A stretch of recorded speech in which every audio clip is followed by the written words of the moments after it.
In the small town of Ravenswood, nestled amidst the whispering pines and rolling hills, stood an old mansion that cast a looming shadow over the surrounding landscape. This mansion, with its ivy-covered walls and boarded-up windows, was the subject of many chilling tales whispered among the townsfolk. They spoke of its dark history, of the unspeakable horrors that had occurred within its walls, and of the curse that hung over it like a shroud. Local legend had it that the mansion was once home to a wealthy recluse named Jonathan Blackwood. He was said to have made a pact with the devil himself in exchange for wealth and power. But as with all deals made with the devil, there was a price to pay.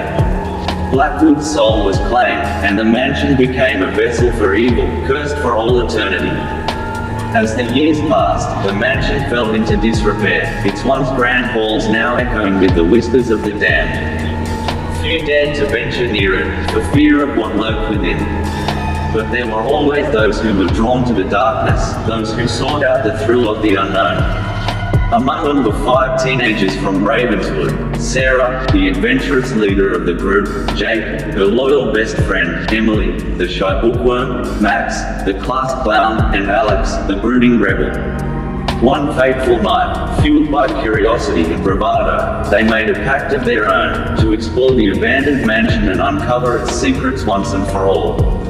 Gathering their flashlights and nerves, the group set out under the cover of darkness, their footsteps echoing through the empty streets.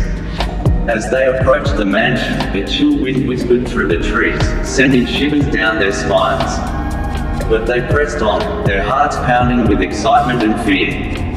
Pushing open the rusted gates, they entered the overgrown grounds of the mansion, the moon casting eerie shadows across the tangled weeds. The mansion loomed before them like a silent sentinel, its windows staring out like empty eyes.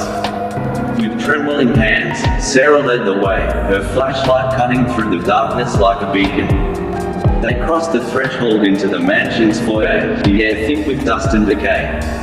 Cobwebs hung from the ceiling like gossamer threads, and the floorboards creaked beneath their feet. Exploring room by room, they uncovered relics of the past, faded portraits lining the walls, antique furniture draped in moth-eaten fabric, and forgotten trinkets scattered on dusty shelves. But as they delved deeper into the mansion's labyrinthine halls, they sensed that they were not alone. Whispers echoed in the darkness, barely audible but unmistakably sinister. Shadows danced at the edge of their vision, flitting away whenever they tried to focus on them. And then, as they reached the heart of the mansion, they found it, a hidden chamber, concealed behind a secret door. Heart pounding, Sarah pushed open the door, revealing a room bathed in an eerie red light. Symbols adorned the walls, twisted and grotesque, and a sense of dread hung heavy in the air. In the center of the room stood a pedestal, upon which rested a dusty old tome bound in cracked leather. Without hesitation, Max reached out and grabbed the book, his fingers trembling with anticipation. But as he opened it, a deafening roar filled the chamber, and the walls began to shake. The air crackled with dark energy, and a figure emerged from the shadows, a twisted, demonic form, with glowing eyes and razor-sharp claws. The teen screamed in terror as the demon advanced, its laughter echoing through the chamber like nails on a chalkboard. They scrambled to escape, but the doors were sealed shut, trapping them in the darkness.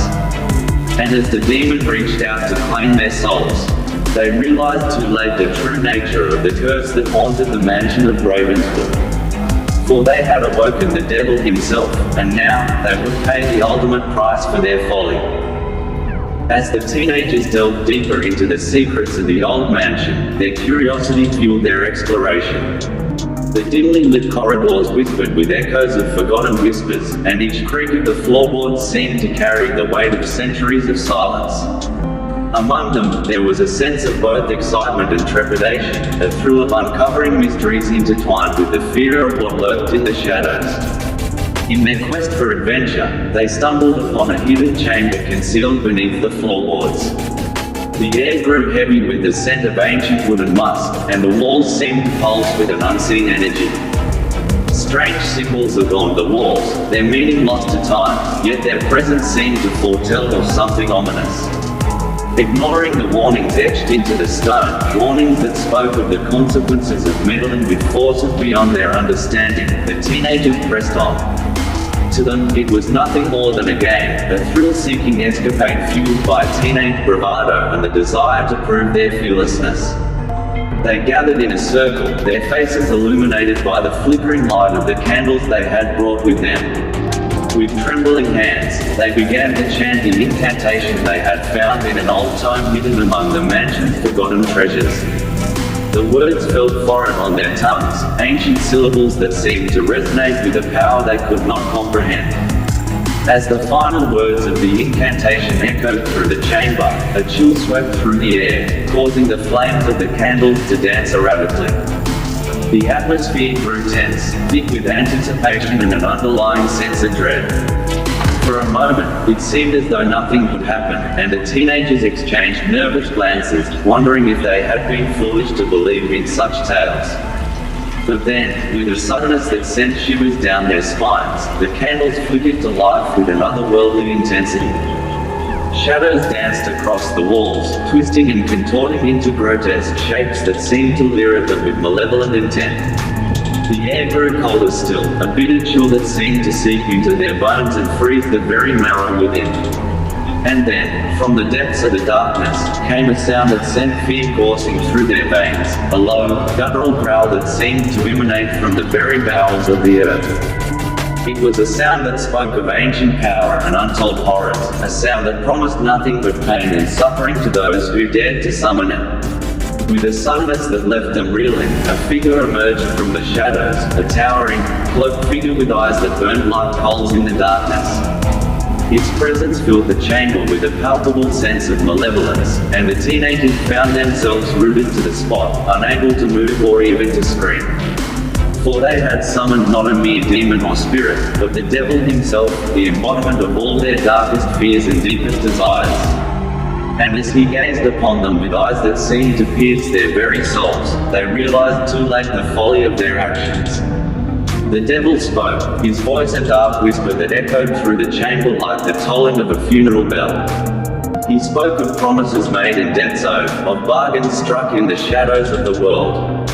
And as he spoke, the teenagers knew that they had become ensnared in a web of their own making, trapped in a game whose rules they did not understand. But even as fear gnawed at their hearts and despair threatened to consume them whole, a spark of defiance flickered within their souls. For they were not without courage, these teenagers who had dared to summon the devil himself.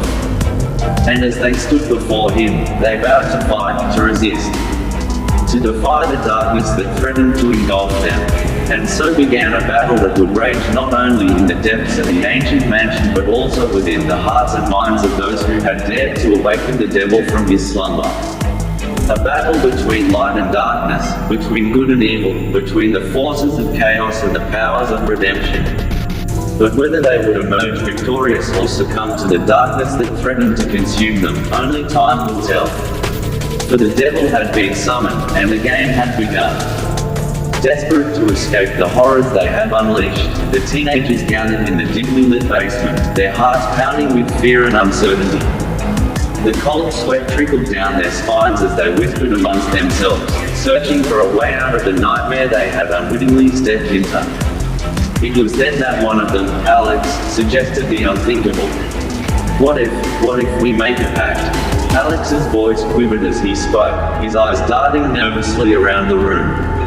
The others exchanged uneasy glances, the weight of their situation pressing down on them like a leaden cloak. But as the seconds stretched into minutes, the realization dawned upon them that they had no other choice. They were in too deep, and the only way out was to strike a deal with the devil himself. With trembling hands, they drew a circle on the dusty floor, summoning the infernal powers that lurked in the shadows. The air grew thick with an otherworldly presence, and a dark figure materialized before them, his eyes gleaming with malice. You seek escape from the consequences of your actions, the devil hissed, his voice a sinister whisper that sent shivers down their spines. I can grant you what you desire, but know this, there is a price to pay. The teenagers exchanged nervous glances, their hearts heavy with dread. But the lure of freedom was too strong to resist, and one by one, they agreed to the devil's terms. In exchange for your souls, the devil continued, his voice dripping with venom, I shall grant you wealth beyond your wildest dreams, power beyond your imagining, and eternal life to enjoy it all. The teenagers hesitated for a moment, the gravity of their decision weighing heavily upon them. But in the end, they were willing to sacrifice their very souls for a chance to escape the horrors that awaited them. And so, the pact was sealed in blood, each of them binding themselves to the devil's will with a crimson oath. In an instant, their wishes were granted, and they found themselves awash in a sea of wealth and power. But as the days turned into weeks, and the weeks into months, they soon discovered the true cost of their bargain. Their newfound riches brought them no joy, their power no satisfaction. Instead, they found themselves consumed by their own desires, their souls slowly withering away beneath the weight of their sins. One by one, they were consumed by the darkness that lurked within them, their souls damned for all eternity. And as they lay dying, their bodies wasted and broken, they realized the terrible truth. In their quest for escape, they had only succeeded in sealing their own damnation. And so ends the tale of the teenagers who dared to make a pact with the devil, a cautionary reminder of the dangers that lie in meddling with the forces of darkness. For in the end, no matter how tempting the offer may seem, the price is always too high.